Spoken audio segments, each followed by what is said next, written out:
Il est encore tôt ce mardi matin quand ce convoi de l'OMS entre dans Khan Younes. Son objectif, ravitailler 2 hôpitaux.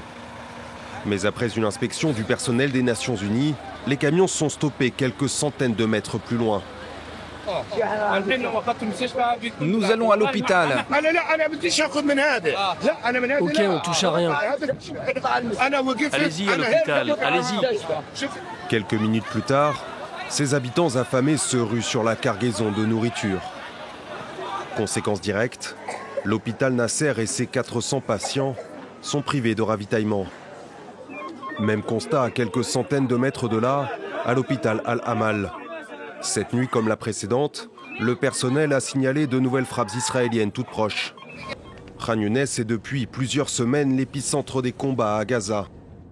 Médecins sans frontières estime actuellement à 150 le nombre de morts quotidiens dans l'enclave.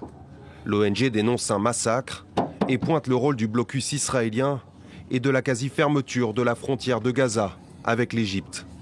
On nous empêche d'amener cette aide humanitaire-là à cette population-là. Je dirais qu'aujourd'hui, MSF, nous, on fait peut-être 1% de ce qu'on pourrait faire si on n'avait pas cette limitation en termes de sécurité et si on n'avait pas cette limitation aussi en termes d'accès. Une situation d'autant plus catastrophique que l'UNRWA, l'agence onusienne en charge des réfugiés palestiniens sous très fortes pressions israéliennes, n'est plus en mesure d'agir à Khan Younes. Après avoir été forcé par les combats de quitter la ville ces derniers jours, 184 000 personnes se sont enregistrées en tant que nouveaux bénéficiaires de l'UNRWA.